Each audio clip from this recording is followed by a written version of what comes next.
Bonjour à toutes et tous, c'est Céline, kinésithérapeute près de Lille. Bienvenue dans ce nouvel épisode de Kinécast de la Fédé, de la communauté dynamique et innovante des kinésithérapeutes. Chaque semaine, vous découvrirez les témoignages, les conseils et les astuces de kinés passionnés et engagés sur des sujets qui vous interpellent dans votre pratique et aussi sur l'actualité.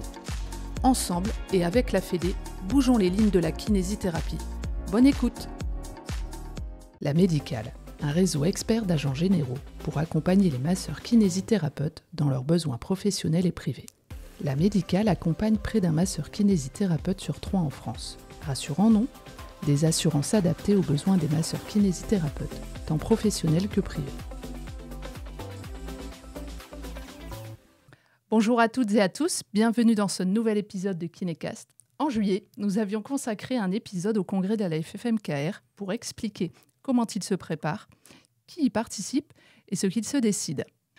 Aujourd'hui, nous poursuivons le fil de cette actualité en revenant sur le 62e congrès ordinaire de la Fédé qui s'est tenu du 27 au 29 juin à Valence.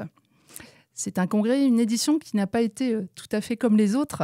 En effet, quelques jours avant son ouverture, l'annonce du gel des revalorisations est tombée. Ce qui a suscité bien sûr de nombreux débats encore plus intenses qu'habituellement au sein de la Fédé.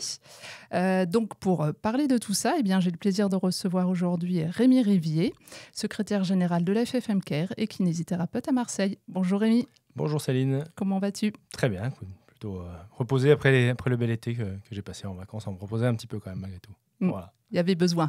Exactement, la fin d'année scolaire, entre guillemets, la période un peu juin-juillet avait été assez intense. Et puis, on va repartir tout aussi intense, j'ai l'impression, au vu de l'actualité. Avant de rentrer dans le vif du sujet, je te propose d'abord du fait de cette annonce de gel de revalorisation, je te propose tout d'abord de revenir sur cette ambiance qui a eu lieu à l'ouverture de ce congrès qui a dû bouleverser forcément l'ordre du jour de la Fédé.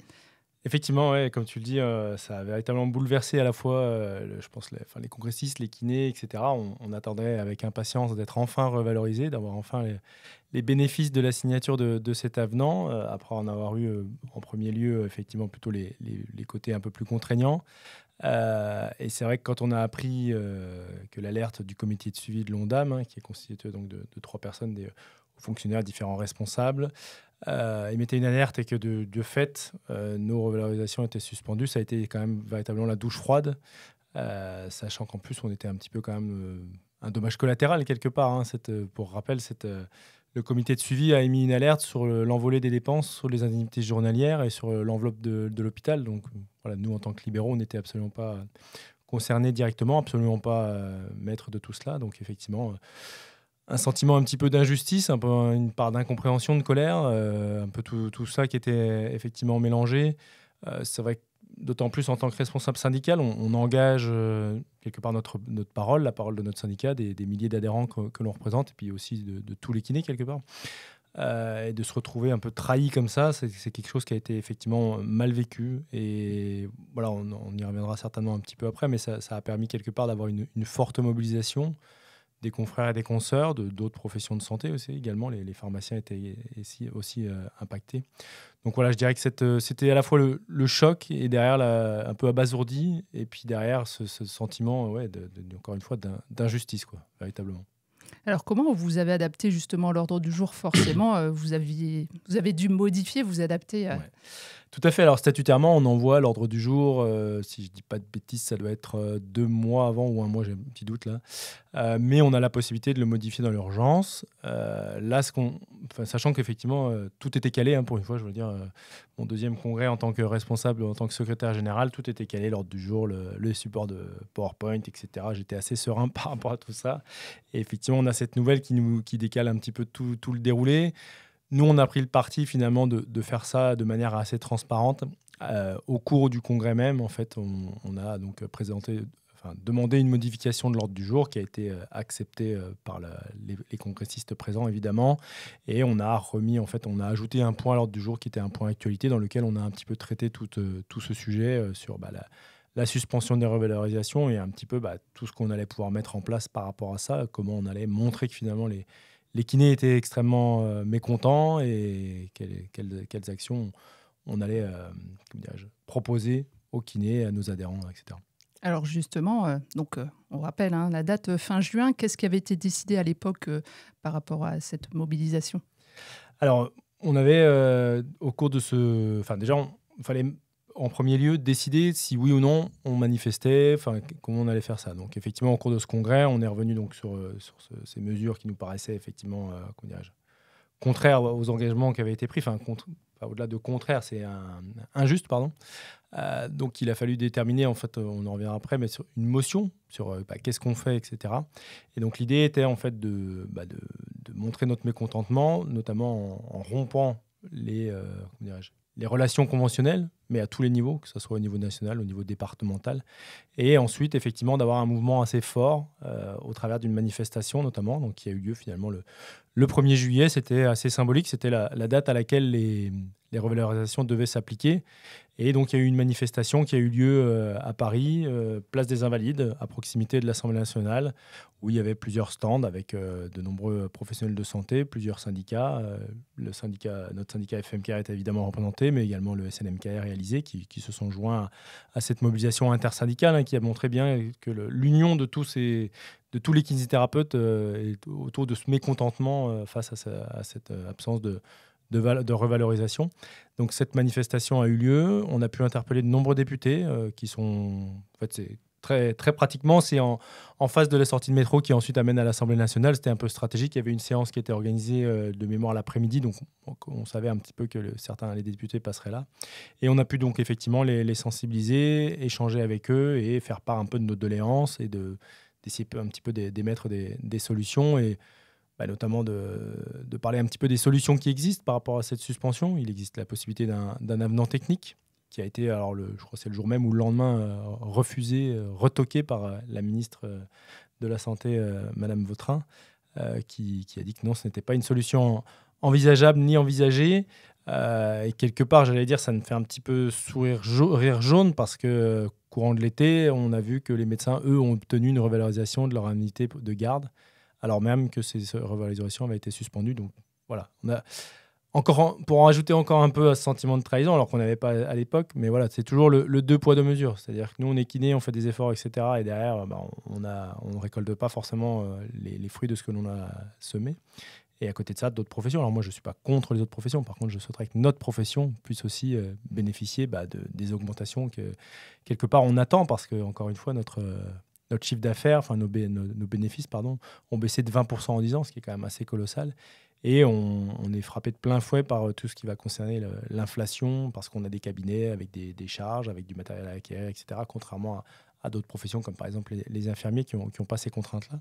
Donc voilà, c'est le moment fort un petit peu la décision forte était d'une part, oui, on s'oppose, on met en place des choses pour montrer notre colère, et notamment donc cette manifestation du 1er juillet qui a rassemblé plusieurs milliers de personnes quand même.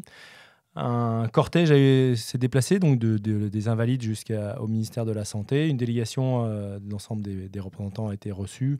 Mais effectivement, ça a été une fin de non-recevoir, comme je le disais tout à l'heure, sur la notion d'un avenant technique, etc. Donc voilà, l'idée était après de porter d'autres solutions. Si effectivement l'assurance maladie n'est plus en capacité d'assumer la financiarisation, enfin en tout cas la rémunération je vais dire décente, le mot peut-être un peu fort, mais on n'est pas loin de ça, des actes de kinésithérapie, il va falloir trouver d'autres solutions. On y reviendra tout à l'heure, je pense.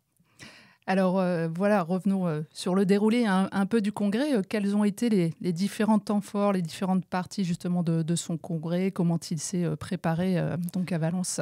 Alors, les temps forts, on avait prévu, on l'avait vu ensemble sur cette présentation, un temps avec des contributions libres où les syndicats devaient venir s'exprimer, avaient préparé en amont différentes contributions sur des sujets.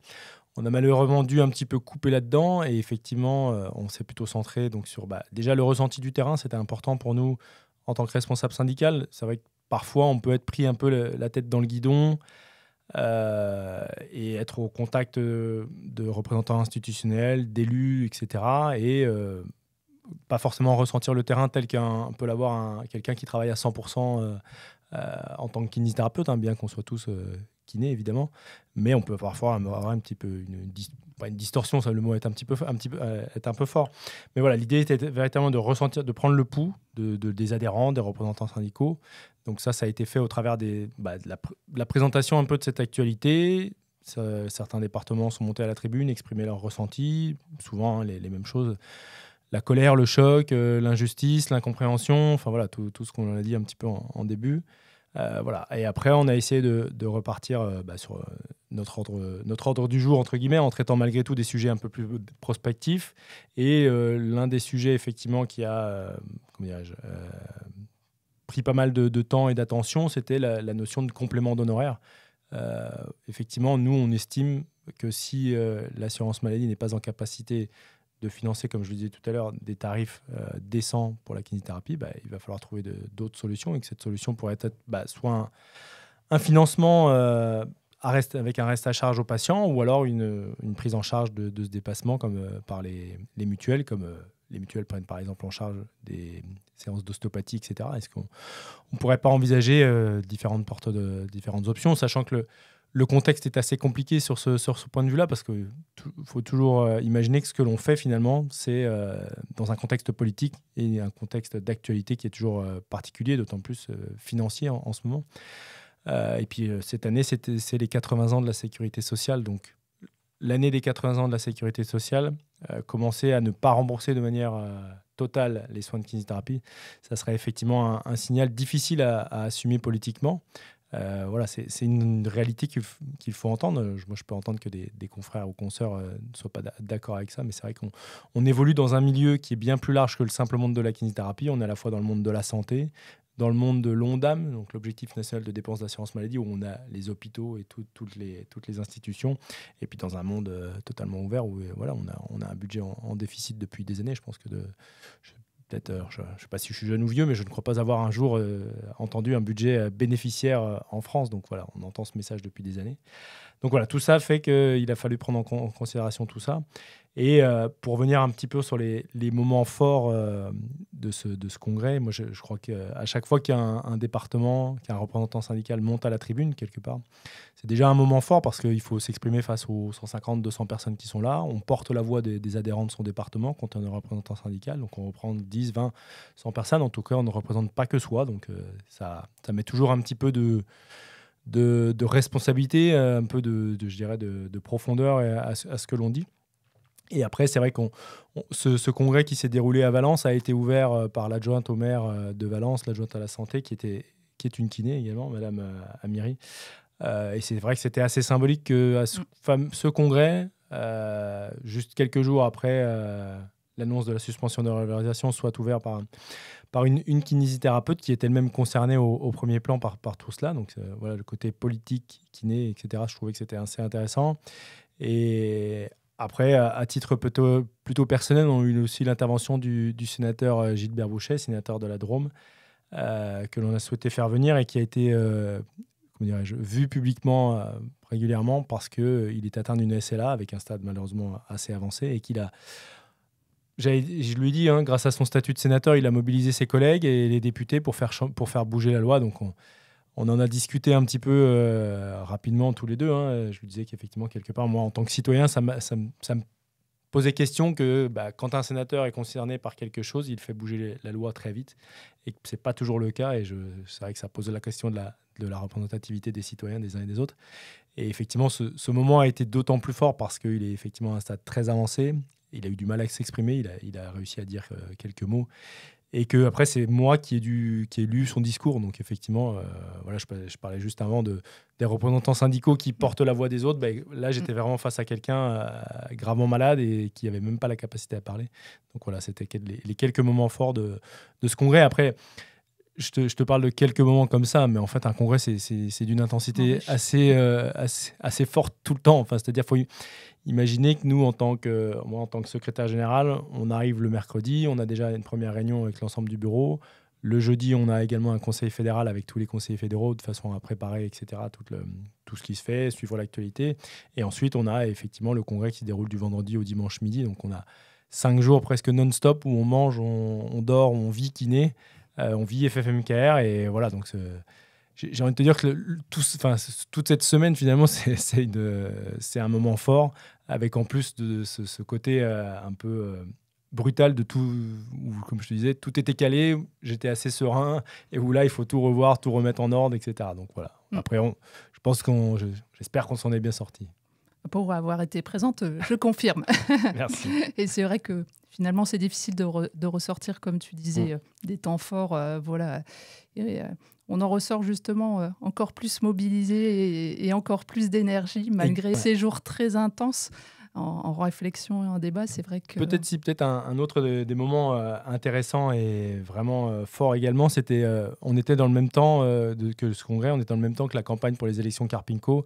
Et c'est vrai qu'on avait décidé un peu tardivement de mettre en place une action avec nos cadres syndicaux, de faire un centre d'appel téléphonique où les cadres syndicaux venaient et appelaient les adhérents de leur département ou d'autres adhérents environnants. Et c'est vrai qu'il y avait peut-être parfois un petit peu des doutes par rapport au fait à l'investissement des uns et des autres par rapport à ça. Et c'est vrai que ça a été une superbe expérience. Tout le monde a vraiment bien joué le jeu. Les retours ont été vraiment extrêmement positifs quand les gens appelaient. Les confrères et les consoeurs étaient heureux d'avoir un cadre syndical avec lequel échanger. Le fait d'expliquer les choses, le fait de sensibiliser, voilà, ça a été extrêmement bien reçu. Et écoute, force est de constater que la FFMKR a remporté ses élections en emportant 3 postes sur les 3 qui étaient à pouvoir. Donc voilà, c'était plutôt aussi un des autres moments un petit peu qui va dans le sens de ce que je voulais aussi mettre en avant, c'était cette force collective finalement qui émane de ce congrès. En fait, tu arrives, tu es un peu tout seul, entouré de ton bureau, ton président, tes collègues, ensuite le conseil fédéral, donc tu as encore un peu plus, on est 20, 25 autour de la table, et puis après, tu as le congrès où il y a 150, 200 personnes, et de cette énergie collective, elle fait vraiment du bien parce qu'elle recharge les batteries, et c'est aussi grâce à des choses comme ça qu'on a pu organiser une manifestation 2 jours après, quelque part. Elle avait été mise en place un tout petit peu avant, mais voilà. Le fait de se dire, voilà, de ne pas faire les choses que pour soi, mais de le faire pour un collectif, c'est quelque chose qui donne beaucoup d'énergie toujours et qui aide bien dans ces moments-là. Alors, en parallèle, c'est organisé aussi en association avec l'INK, le campus de la kinésithérapie. Est-ce que tu peux nous donner quelques exemples justement de formations qui ont été proposées et pour qui ? Des exemples de formation, donc pour faire un petit rappel sur le campus de la kinésithérapie, c'était l'idée de se dire, voilà, on a tous les cadres syndicaux qui vont être rassemblés pendant 3 jours à Valence dans une grande salle. L'idée, c'était de faire venir peut-être des gens extérieurs au monde du syndicat, donc pourquoi pas sur le versant de la formation continue, d'où l'idée de mettre en place ce campus qui est quelque part complémentaire en fait. On a des gens qui sont tous kinés, passionnés par la kinésithérapie, certains qui le sont sur le versant syndical, d'autres sur le versant scientifique ou de la formation. Et donc de rassembler tous ces gens-là sur un même lieu avec la possibilité d'aller voir les partenaires, de partager des temps de repas et des choses comme ça. C'était extrêmement positif. Donc l'idée était de faire ça avec l'Institut national de la kinésithérapie, qui est un organisme de formation qui est relativement bien établi, qui a plus de 60 ans, avec lequel on a l'habitude de collaborer. Et donc les thèmes que on a à la fois choisi des thèmes qui fonctionnent plutôt bien.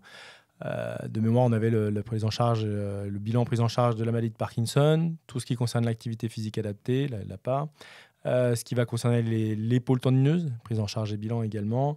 Et on avait un dernier thème sur le triage, notamment dans le cadre de l'accès direct qui a été mis en place dans les CPTS, dans 20 départements, dans une expérimentation qui a été mise en place dernièrement.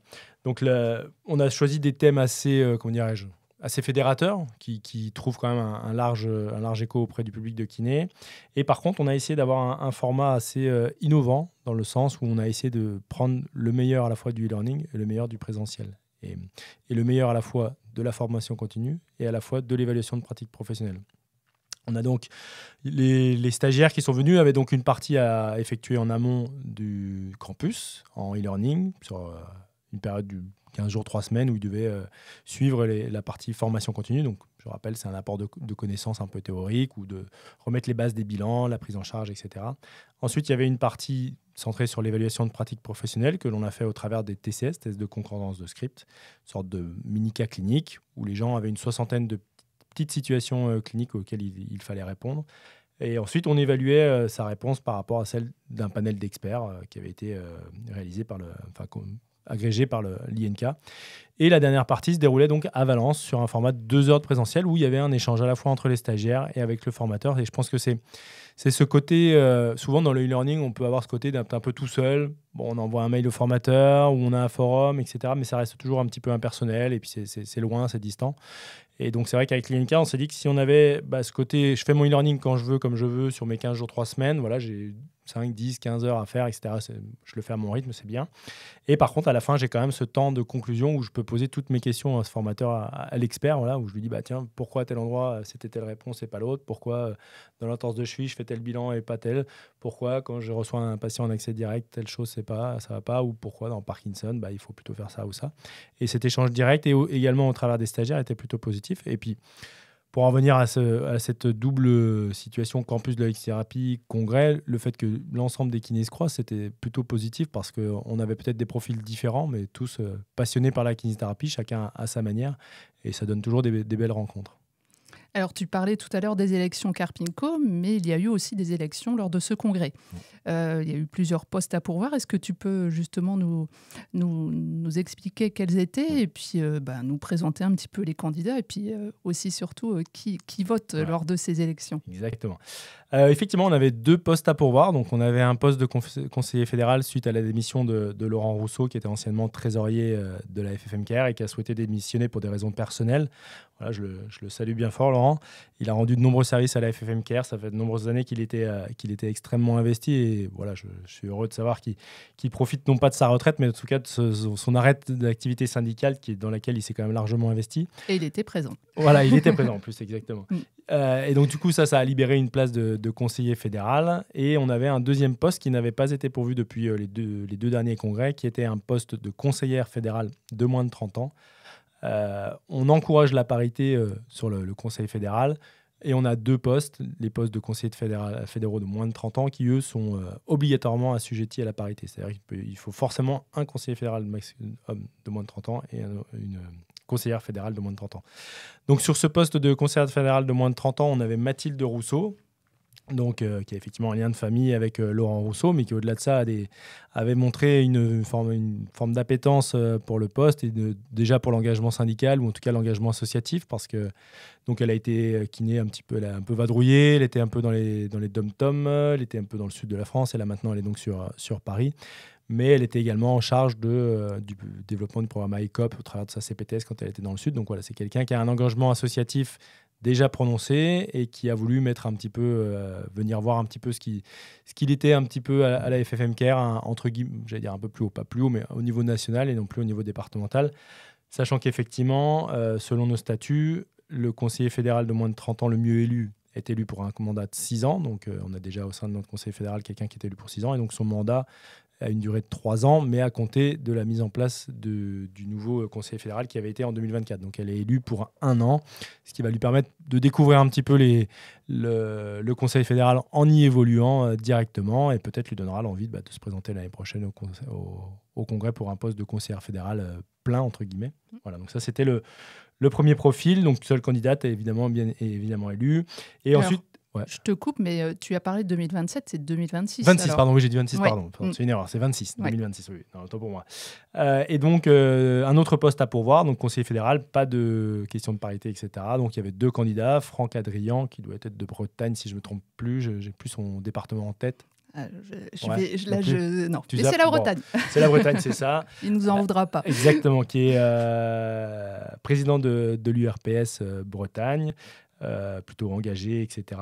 Et également Vanessa Sivignon, qui est elle dans le Rhône, je crois, si je ne me trompe pas, qui doit être à Auvergne-Rhône-Alpes. Et donc tous les 2 ont été présentés par leur conseil d'administration respectif et qui ont envoyé un dossier de candidature qui a été validé par le comité de l'élection, qui est composé des sages. À FFMKR, on a les sages, souvent des anciens responsables syndicaux, soit président, secrétaire général, enfin des fonctions de bureau, qui regardent que les candidatures remplissent bien toutes les obligations nécessaires, que tout soit bien rempli, que tout soit bien signé comme il fallait, etc. Donc tout a été validé. Les 2 candidats se sont présentés. Ils ont eu un temps de présentation devant le l'ensemble du congrès. De mémoire, c'était 3 minutes de présentation. Donc, c'est jamais pareil.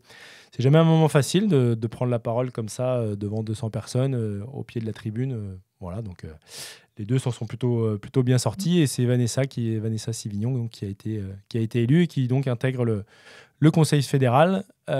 Comme tout à l'heure, en fait, par rapport au mandat de Mathilde Rousseau, à qui il restait 1 an, là, Vanessa récupère le mandat de Laurent Rousseau, qui était un mandat de 6 ans, puisqu'il avait fait partie des conseillers fédéraux les mieux élus. Donc, elle sera élue jusqu'en 2030, si je ne dis pas de bêtises, si je compte bien. Ou 2029. Ouais. Non, 30, je crois. 30, ça doit être 26, ça. 29. Voilà. 29, pardon. 29, ouais. Tu as raison, 29. C'est oui, c'est 23, 24, c'est ça. Ouais, c'est exactement, ça. Tout à fait, pardon. Donc 2029. Mm. Voilà, donc elle sera parmi nous jusqu'en 2029. Alors, on va revenir sur le thème d'émotion. Hein. Alors, quels ont été les grands thèmes cette année d'émotion ? Alors, les grands thèmes, on en avait préparé plein avec les contributions libres. On espérait pouvoir traiter un peu des thèmes peut-être plus prospectifs. Et finalement, un peu comme je disais en préambule, ce qui a mobilisé l'attention et les discours des uns et des autres, c'était effectivement la suspension des revalorisations. Quelles actions mettre en face de tout cela? Et effectivement, la solution peut-être qui paraît pour l'instant la plus évidente, en tout cas à notre échelle, ce serait la mise en place d'un complément d'honoraires. Voilà, donc c'est ces 2 motions qui ont effectivement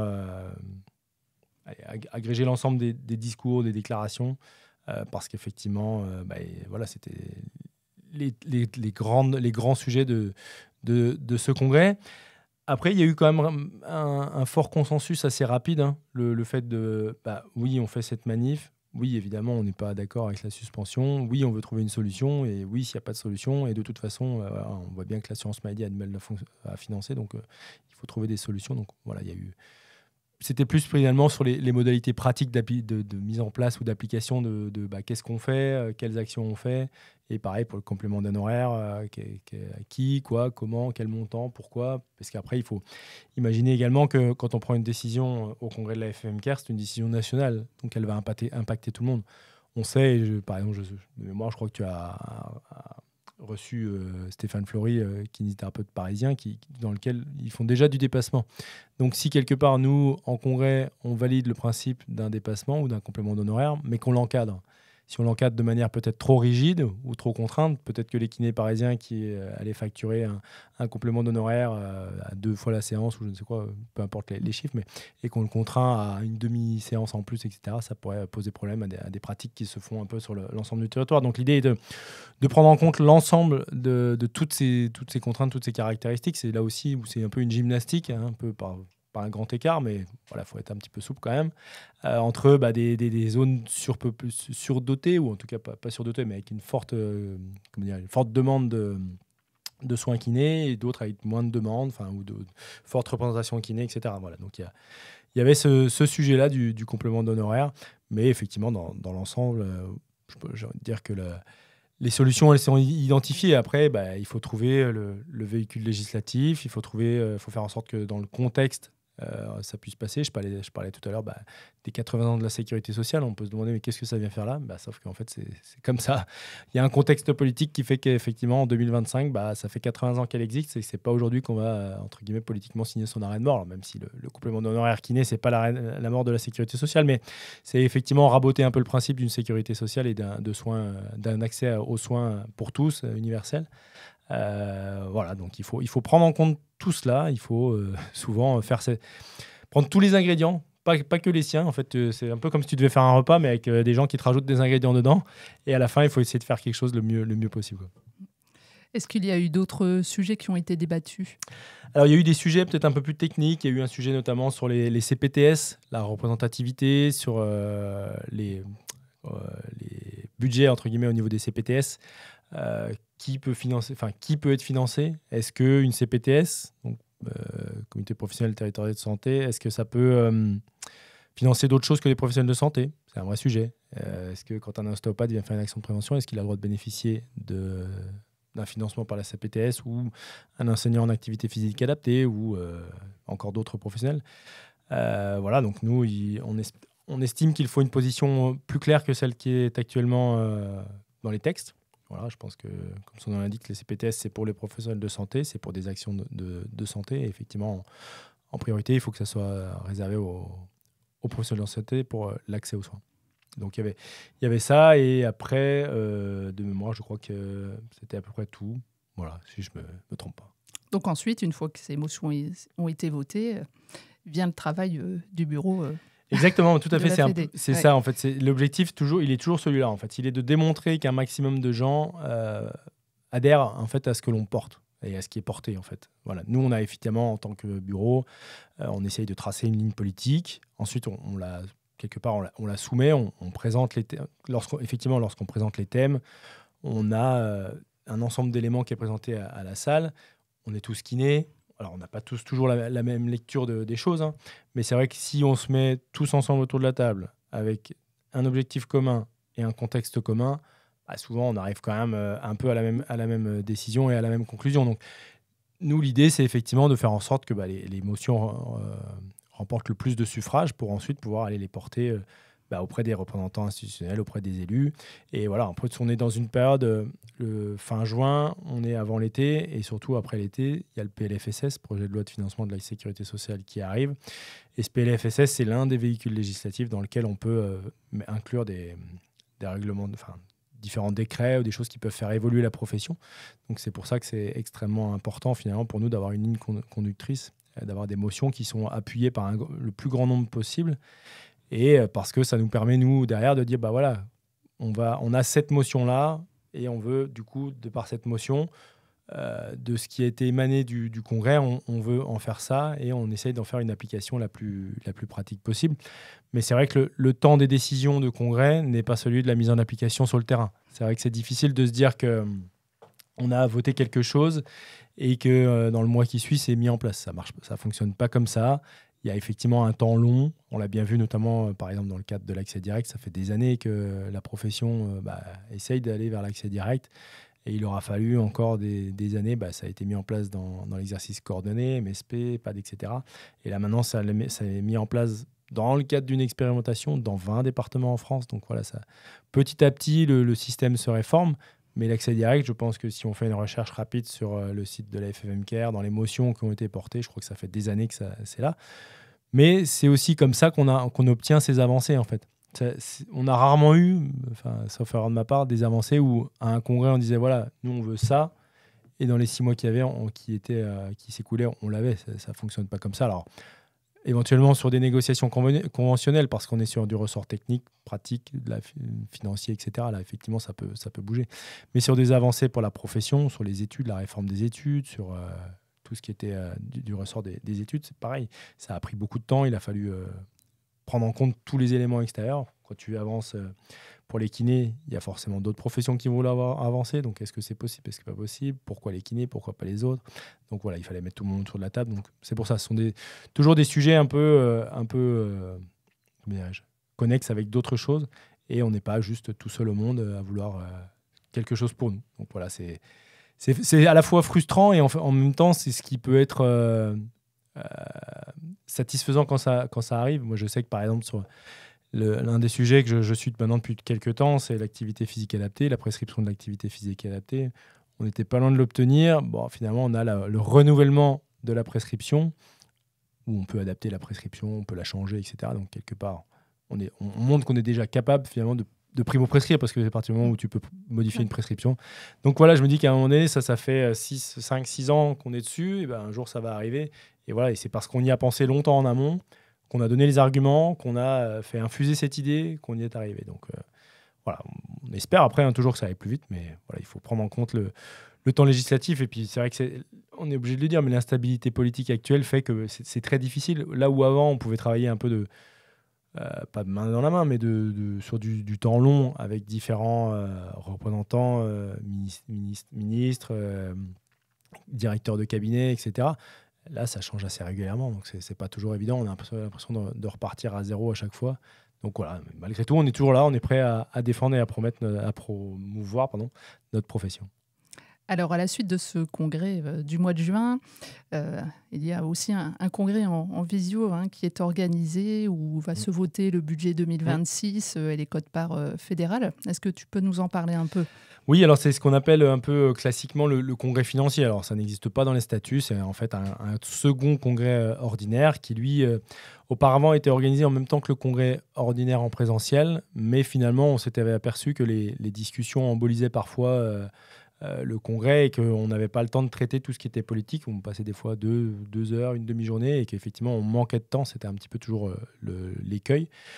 Donc on l'a désolidarisé de ce congrès en présentiel et on l'organise en visio. Il se déroule effectivement bientôt à la fin du mois de septembre ou 1er octobre. Je sais plus, 1er octobre. 1er octobre, ouais, 1er octobre. Donc c'est là qu'on va décider un petit peu les orientations budgétaires. Donc il faut voir que la FFMKR, c'est effectivement un syndicat, c'est une association, mais c'est aussi avant tout une entreprise parce qu'en fait... quand on veut défendre quelque chose, quand on veut promouvoir, il faut des moyens. C'est vrai qu'il ne suffit pas simplement de dire je défends la kinésithérapie, je veux l'accès direct. En fait, il faut mettre en place aller faire du lobbying, voir des députés, des sénateurs, rédiger un petit manuel ou quelque chose qui explique. Et tout ça, il faut le faire sur plein de choses. Et puis après, on a aussi effectivement tous les élus qui vont participer à la rédaction de différents documents. Donc tout ça, ça a effectivement un coût. Et ce coût, il est financé par nos cotisations qui, effectivement, nous, à la FFMKR, on fait le choix d'une cotisation qui est effectivement significative, on le sait.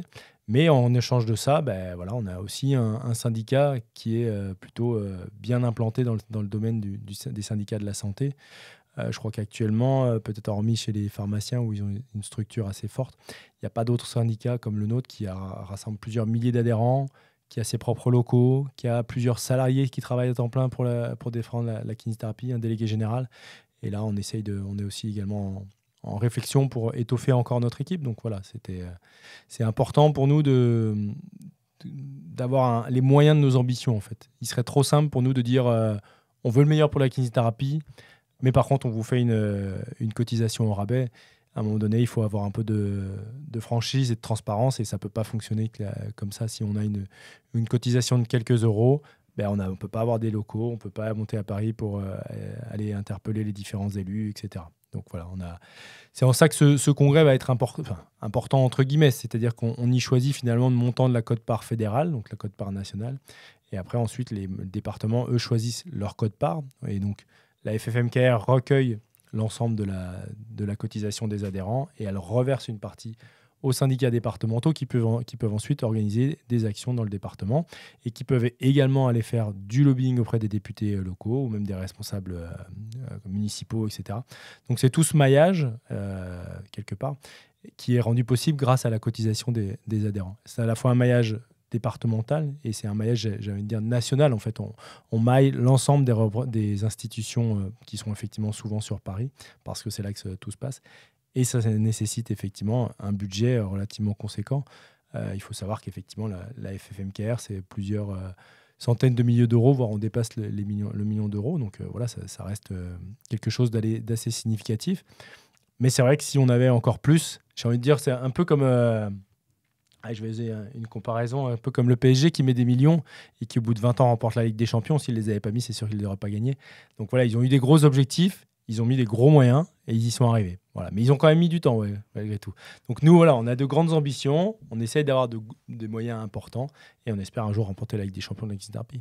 Oui, mais je pense que localement, ça a été le plus bel exemple, ça a été l'organisation de la manifestation justement du 1er juillet, où justement, exactement, au niveau départemental, les fédérations se sont mobilisées pour organiser justement ces déplacements, parce que chacun est venu de province avec quelques centaines de kilomètres. C'est là où, quelque part, d'autant plus l'importance de cette cotisation, en fait, importante, moi je l'entends, on ne fait pas du syndicalisme au rabais tant sur le tarif que sur ce qu'on fait également, mais comme tu le dis, c'est grâce à ça qu'en fait en quelques jours, il faut imaginer qu'en quelques jours on a fait une manifestation avec plusieurs milliers de personnes. On avait un camion, des stands, on avait commandé des sandwichs pour tout le monde, des bouteilles d'eau, on avait des goodies, plein de choses, tout ça. Il faut savoir que normalement quand on organise une manifestation sur Paris, il faut le déclarer 2 mois avant en préfecture. Là ça a été fait 15 jours avant. On a eu les contacts avec les différents responsables de la municipalité, les responsables, les RG, etc. Tout ça a été géré parce qu'en fait, on a aussi des ressources humaines. C'est clairement, si on n'avait pas eu tous ces gens-là pour nous accompagner, et nous, en tant qu'élus, évidemment, on s'est investi et même surinvesti. Je ne vous cache pas qu'on a lâché un peu les patients pendant quelques jours sur cette période-là, entre le congrès, la manif, etc. Mais grâce à ça, on a pu y arriver. Et encore une fois, je ne pense pas que c'est possible si on n'a pas toute cette machine, tout ce staff derrière. En fait, c'est un peu comme un staff, effectivement. C'est pareil, je reviens à une comparaison, une métaphore sportive. Tu peux jouer au rugby, au foot, etc. Mais si tu as un staff, un kiné, un médecin, un entraîneur, un coach, un préparateur physique, ça sera plus simple. Sauf que pour faire ça, il faut les payer. Pour les payer, il faut malgré tout de l'argent. Et c'est un peu ce qu'on a chez nous. En fait, nous, on est les joueurs, on est sur le terrain, ceux qu'on voit. Mais on a tout ce staff qui, à côté de nous accompagne et nous permet de donner le meilleur pour la kinésithérapie et pour la promotion de notre profession. Eh bien, merci Rémi pour tous ces échanges. Voilà, ça a permis de mettre en lumière ce congrès de Valence. On remercie d'ailleurs le département de nous avoir accueillis, d'avoir optimisé ce congrès qui était très bien organisé. La course à pied, tout ça, c'était très sympa personnellement à refaire. Voilà. Et puis, à bientôt, Rémi. Moi, je donne peut-être un petit rendez-vous au congrès de Metz en 2026 qui se déroulera, je crois que c'est 17, 18, 19 juin ou 19, 20, 21 juin. Je n'ai plus les dates exactement en tête, mais je donne rendez-vous à tous les kinésithérapeutes qui veulent s'investir, qui sont adhérents à la FMKR et éventuellement même ceux qui ne sont pas forcément adhérents à venir passer à la tête à Metz pour voir comment se déroule un congrès de la FFMKR. Souvent, les gens en reviennent un peu ultra motivés et avec l'envie de s'investir. Voilà, merci en tout cas pour l'invitation. Merci à toi, Rémi. Au revoir. Merci de nous avoir écoutés. On espère que cet épisode vous a plu. Si c'est le cas, je vous invite à laisser un avis sur votre plateforme d'écoute préférée et à partager l'épisode autour de vous. N'hésitez pas également à nous dire quel sujet vous aimeriez que l'on aborde dans les prochains épisodes et quels invités vous souhaiteriez écouter. Pour ça, dites-le nous en commentaire. N'oubliez pas de nous suivre sur les réseaux sociaux et de visiter le site web de la FFMKR pour rester informé des dernières actualités et des événements à venir. Votre soutien et votre engagement sont essentiels pour faire avancer notre profession. La Médicale, un réseau expert d'agents généraux pour accompagner les masseurs kinésithérapeutes dans leurs besoins professionnels et privés. La Médicale accompagne près d'un masseur kinésithérapeute sur 3 en France. Rassurant non, des assurances adaptées aux besoins des masseurs kinésithérapeutes, tant professionnels que privés.